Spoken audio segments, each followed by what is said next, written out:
Yun, sa magandang araw po muli sa ating lahat na po. For today's video po, ito na po kami magkapatid. Ayan, kami po nasa gubat uli. Ayan po, kami po ay naghanap ng pukiyutan. So salamat po sa Panginoon at nakakaita naman po. Kaya lang, kaso po yung amin pong nakitang pukiyutan ay talaga napakataas po at napakataas po ng kahoy. Tinan niyo po yung kahoy. Ayan, wala po dyan sa babang yan, pupuntahan ng kapatid ko. Yung kahoy po, ayan, tinan po gano'ng kalaki. Nandun yung kapatid ko sa baba. Tapos diretso po yan papunta sa taas. Tinan po gano'ng kataas yan. Yung pong pukiyutan na aming nakita, inaandun pa po sa taas. So ayun po, akin pong isusum para po medyo makita na mas medyo mapit-kapitan po. Ayun po, pinapukiyutan na yun po. Pinuto ko na po yung zoom. Pinapukiyutan po ay bali, ayan po yan, may lifting yan. Nasisinaga ng araw, ang laki po. Ayun po, talaga naman po. Full meeting po yan. Napakataas po yun. Napakataas lamang po. Kaya napakalaki naman po. So ayan, mula po dyan sa taas, ayun po yung baba. So thank you Lord, at nakakita po ng pukiyutan. Kaya lang, napakataas ang tatagay ng meron. Talaga naman po. Medyo mahirap. Baging po yung dadaanan. Napakataas. So paano guys, kami po muna mag-prepare muna. Pagpausa na po. Pupahali na rin po. Prepare po muna kami. Paano po ng pagpausa.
Papausok. Ayan po, sa kabilang puno po siya.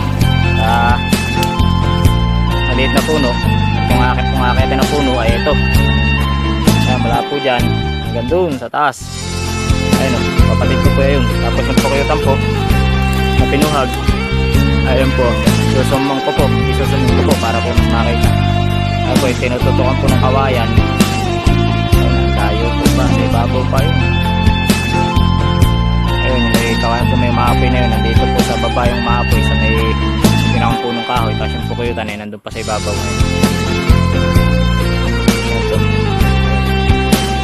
napakataas po. Tapos yung kapatid ko nandun. Ayun po, talaga pong napakataas ang nagdito po.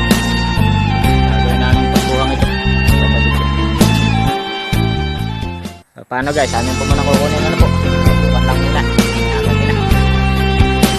So ayan. Buhag na po at nakit ko na po ano po. Sa po yung pukitan. At andito po sa kaibabawan, napakainit. Nakapir pawis ko. Kaya nyo. So, pesto na po. Pesto ko po. Ayan. Kung makikita nyo po, dyan na po yung taas na yan. Kita ko po lahat ang buong kapaligiran. Tapos yung kabila po ay ato. Ayan o. Ayan. Mga kapatid ko po ay ayun. Bilang puno. Ayun, silaw po siya ng araw. Sa baba. So yung aming pong pinuhag na pukiyutan. Ito po, ang laki. Kaso lamang po, kakunti po yung laman. So, ayan po. Yan. Ayan po yung aming pinuhag. Ito yung pulong niya. Ayan. Ayan yung pinuhag. Na pukiyutan. So paano guys, akin po muna kukunin. Napakataas ko po. Ayan. Sobra. Ito na lang po, hirap. Bagin. Ayan, kumagat na po. Ayan o. Ayan, wala yun. Ayan po.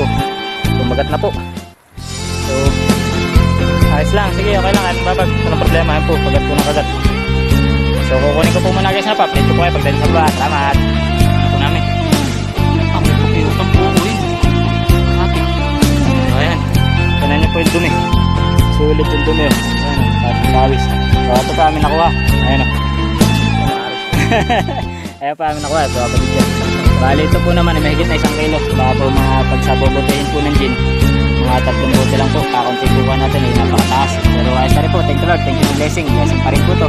Kahit kakunti at mahirap po pinagpunan. Dapat po magsalamatan na po. So, po na yan. Lakad namin. Ito pa po sa kahit taasan. So, thank you Lord. Thank you Lord. Salamat po sa pag-iingat namin. Sa pag-akyat sa mataas na kahoy. Namin tinawagan. Ang ganda po. Pure honey.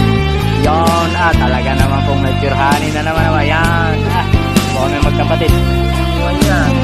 Alam po, talagang buwis buhay po. Ang aming hanap buhay na ito. Ano po? Talagang buwis buhay po. Isubuhan namin ng pure honey. Lalagyan nyo po katataas. Puno po siya ng dapdap.